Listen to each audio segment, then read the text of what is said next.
18 میں یہ کہہ رہے تھے کہ اگلے 2 سال پاکستان کی معیشت 6% سے چلے گی، تو اس کی بنیاد تھی، اور اس کی بنیاد وہ اعتماد تھا جو مسلم لیگ نون نے پاکستان کی معیشت کے پیچھے قائم کیا تھا۔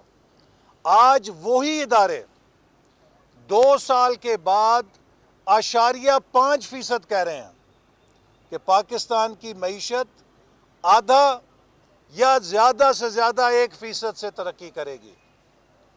یہ اس لیے کہہ رہے ہیں کہ عمران احمد نیازی اور پی ٹی آئی کی حکومت نے معیشت کا وہ سینٹیمنٹ تباہ کر دیا ہے، معیشت کو بینکرپٹ کر دیا ہے اپنی نالائکی سے، اپنی نااہلی سے اور اپنی ناتجربہ کاری سے۔ اور اب پاکستان کے اندر وہ لوگ جو کہتے تھے کہ پچھلے بڑے کرپٹ تھے، میں آپ کے ذریعے 2 سوال پوچھنا چاہتا ہوں اور عمران نیازی سے۔ یہ کیسے کرپٹ لوگ تھے کہ ان کے دور میں غریب کو 34 روپے کلو آٹا ملتا تھا؟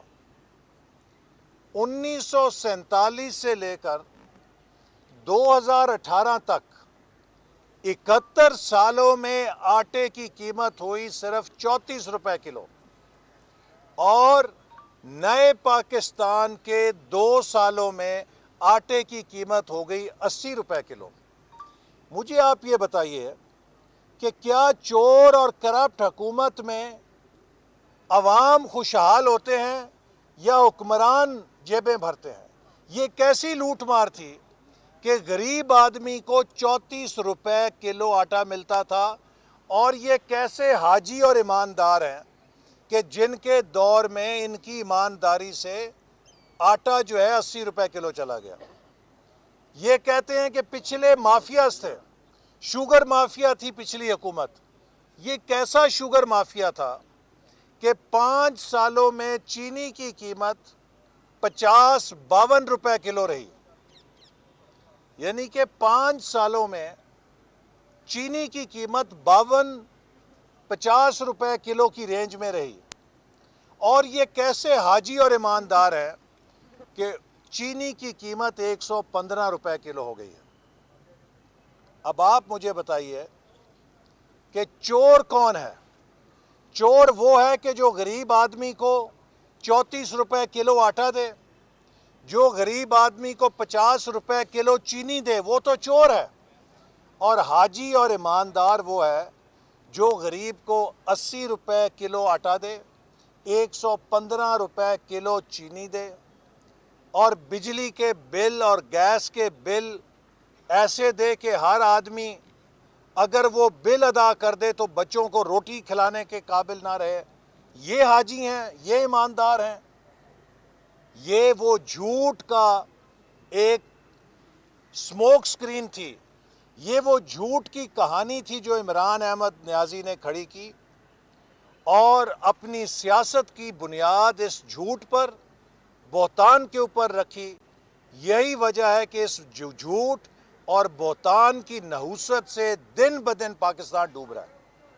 اور آخر میں مذمت کرتا ہوں اس غداری کے مقدمے کی جو اس حکومت نے عمران احمد نیازی کے کہنے پہ مسلم لیگ نون کی سینئر لیڈرشپ پر قائم کیا ہے، جس میں 2 وزیر اعظم ہیں، 2 وزیر خارجہ ہیں، سابق وزیر دفاع ہیں، اور سب سے بڑھ کر یہ کہ کشمیر کے منتخب وزیر اعظم کو بھی اس حکومت نے پاکستان کا باغی قرار دے دیا ہے۔ اتنے دن گزر گئے ہیں، میں امید کرتا تھا کہ یہ شرم کریں گے اور یہ کشمیر کے عوام سے معافی مانگیں گے، لیکن ان کو کشمیر کے عوام سے معافی مانگنے کی توفیق بھی نہیں ہوئی، اس لیے کہ یہ کشمیر کے سوداگر ہیں۔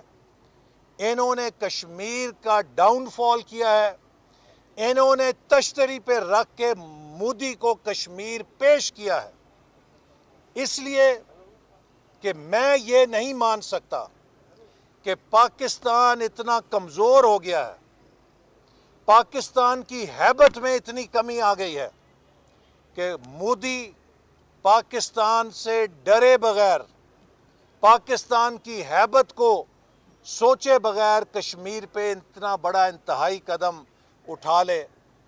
اگر پاکستان کی ہیبت کم ہو گئی ہے تو یہ بھی افسوس کی بات ہے، لیکن اگر پاکستان کی ہیبت اور طاقت میں کمی نہیں ہوئی ہے تو پھر مودی نے اتنا بڑا قدم ان کی انڈرسٹینڈنگ سے کیا ہے، ان کے ساتھ ملی بھگت سے کیا ہے، اور عمران احمد نیازی نے کشمیر کا سودا کیا ہے۔ لہٰذا یہ قوم ان کو سقوط کشمیر کا مجرم سمجھتی ہے۔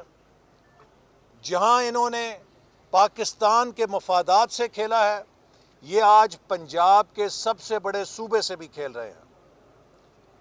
وسیم اکرم پلس حکومت نے پنجاب کے ہر شعبے کو تباہ کر دیا ہے۔ صحت تباہ ہو گئی ہے، غریب آدمی کا مفت علاج ختم ہو گیا ہے، تعلیم تباہ ہو گئی ہے، انفراسٹرکچر تباہ ہو گیا ہے۔ لاہور شہر جو ایشیا کا خوبصورت ترین شہر بن گیا تھا، آج گندگی کے ڈھیر لگے ہوئے ہیں چپے چپے کے اوپر۔ آج عام شہری لا اینڈ آرڈر کے ہاتھوں اتنا تنگ ہے کہ ہر جگہ چوری، ڈاکہ، ریزنی، خواتین کے خلاف جرائم، یہ روزمرہ کے معمولات بن گئے ہیں، اور حکومت چوروں کو پکڑنے کی بجائے موٹر وے کا مجرم نہیں پکڑا جاتا، میڈیا کو کہتے ہیں کہ اب آپ نے موٹر وے کی خبر نہیں چلانی چونکہ ہماری نالاکی سامنے آ جائے گی۔ اچھا احسن صاحب، یہ فرمائیے گا کہ جو پی ڈی ایم کی جماعتیں ہیں تمام اکٹھی ہو رہی ہیں، اس میں مولانا فضل الرحمان جو ہیں وہ صدر ہیں، کیا آپ سمجھتے ہیں کہ عام ماضی میں دیکھتے رہے ہیں کہ مولانا فضل الرحمان لاہور آتے تھے تو ان کو کسی نے ویلکم نہیں کیا تھا، اب وہ گجرانوالہ میں پی ڈی ایم کے جلسے میں شرکت کا اعلان انہوں نے کیا، کیا آپ سمجھتے ہیں کہ یہ اتحاد چل پائے گا؟ اور پیپلز پارٹی کے جو تحفظات ہیں، کیا مسلم نواز کے بھی تحفظات ہیں ان کی صدارت پہ؟ دیکھیے، پاکستان ڈیموکریٹک موومنٹ سیاسی اتحاد ہے مختلف سیاسی جماعتوں کا، جن کا بنیادی ملک کے اصولوں پر اتفاق ہے۔ اس میں مذہبی جماعتیں بھی ہیں، اس میں سیکولر جماعتیں بھی ہیں، اس میں قومی جماعتیں بھی ہیں، علاقائی جماعتیں بھی ہیں، لیکن وہ سب متفق ہیں کہ پاکستان کو آئین کے مطابق چلاؤ، پاکستان میں قانون کی حکمرانی کرو، پاکستان میں پارلیمنٹ کی خود مختاری بحال کرو، پاکستان کے اندر عام آدمی، غریب آدمی کے معاشی حقوق کا تحفظ کرو، پاکستان کے چھوٹے صوبوں کا عدم تحفظ ختم کرو اور 18ویں ترمیم کا تحفظ کرو، پاکستان کے میڈیا کی آزادی بحال کرو اور ان کی آواز کو نہ گھونٹو۔ یہ وہ بنیادی اصول ہیں جن کے اوپر پی ڈی ایم اکٹھا ہے، اور مولانا فضل الرحمان صاحب کا نام نواز شریف صاحب نے تجویز کیا تھا اور جناب بلاول بھٹو زرداری صاحب نے اس کی تائید کی تھی، تو لہٰذا کوئی اختلاف پی ڈی ایم کے اندر نہیں۔ 16 تاریخ کو گجرانوالہ میں پی ڈی ایم کا جلسہ اس حکومت کی رخصتی کے سفر کا آغاز ہوگا۔ حسن بھائی، یہ مولانا ایک منٹ، خاتون کا کرنا تھا یار۔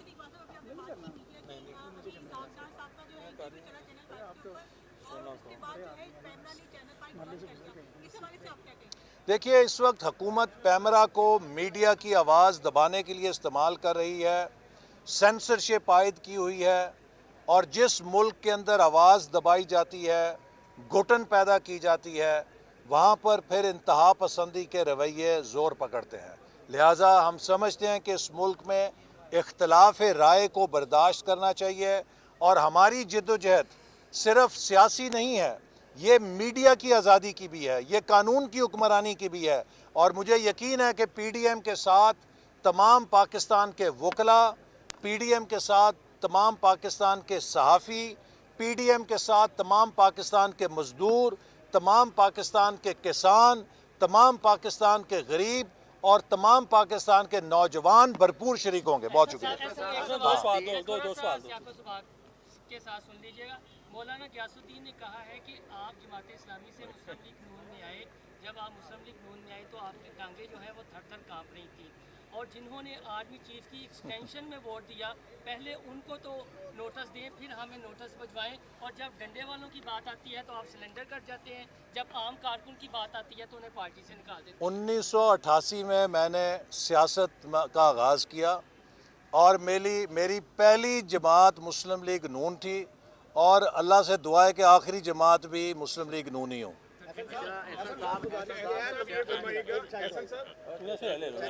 احسن صاحب، میاں صاحب نے کل اپنے اقامے کی وضاحت کر دی ہے کہ مجھے 7 سال کیونکہ میں چلا وطن رہا، اس لیے مجھے اقامہ لینا پڑا وقت کھانے پینے کے لیے، گزارا کرنے کے لیے۔ تو شہباز شریف کا اقامہ کہاں ہے؟ وہ بھی تو وہیں تھا، اس نے کون سا اقامہ لیا تھا؟ کیپٹن صفدر بھی ان کے ساتھ تھا، اس کا بھی اقامہ سامنے آنا چاہیے، انہوں نے بھی تو اپنے خرچے گزارے ہوں گے، خرچے کیے ہوں گے۔ نہیں، یہ اتنا اہم سوال نہیں۔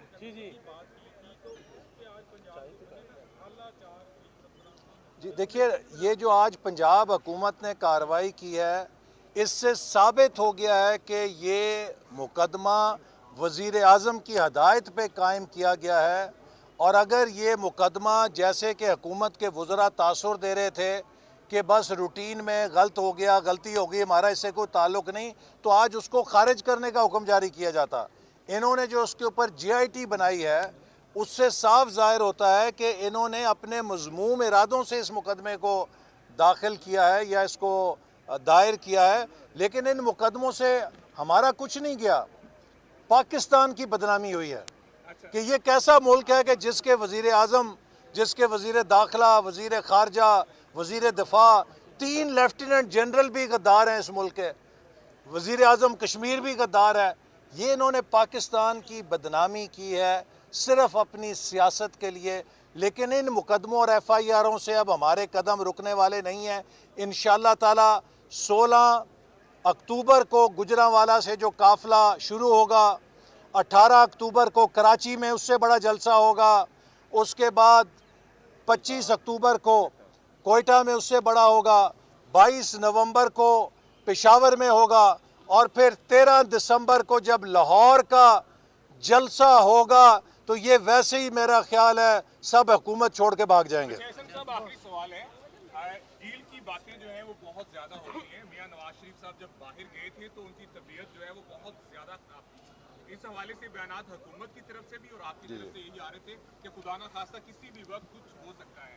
اب میاں نواز شریف صاحب کی جو طبیعت ہے وہ کیسی ہے؟ میاں صاحب جب خطاب کرتے ہیں الحمدللہ ہمیں نظر آتا ہے کہ وہ بڑے بہترین ہیں، اچھی پوزیشن میں ہیں۔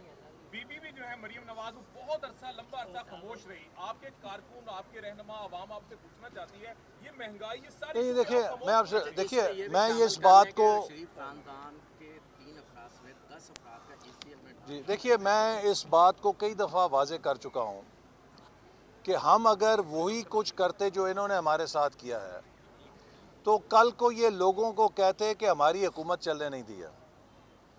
ہم نے بھی یہ سوچ سمجھ کے فیصلہ کیا تھا کہ انہیں اب چونکہ یہ مرحلہ آ گیا ہے، دھاندلی ہو گئی ہے اور انہیں مسلط کر دیا گیا ہے، تو اس بلف کو کال کرنے کا ایک ہی طریقہ ہے کہ انہیں ایکسپوز کیا جائے اور انہیں موقع دیا جائے کہ عمران احمد نیازی قوم کو بتائیں کہ وہ جو 22 سال کی تیاری تھی وہ کس بات کی تیاری تھی۔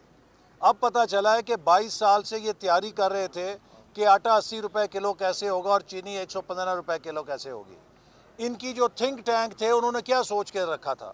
ان کی جو ٹیم ہے وہ ہم دیکھیں کہ کون سی ان کی ٹیم ہے جو یہ کہتے ہیں کہ بڑی قابل ٹیم ہے جو میں نے اکٹھی کی ہے۔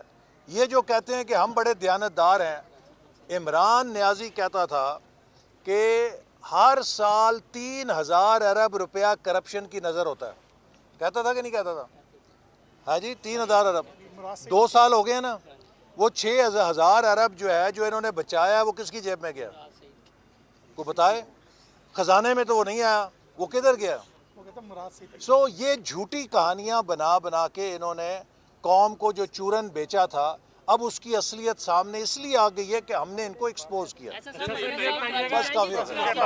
شہباز شریف صاحب سے متعلق سوال ہے کہ نیب والے الزام لگاتے ہیں کہ نہ وہ سوالوں کے جواب دیتے ہیں، نہ وہ تفتیش میں تعاون کرتے ہیں، اور دوسری طرف اپوزیشن یہ الزام لگاتی ہے کہ وہ اپنی مرضی سے نیب کے حوالات میں گئے ہیں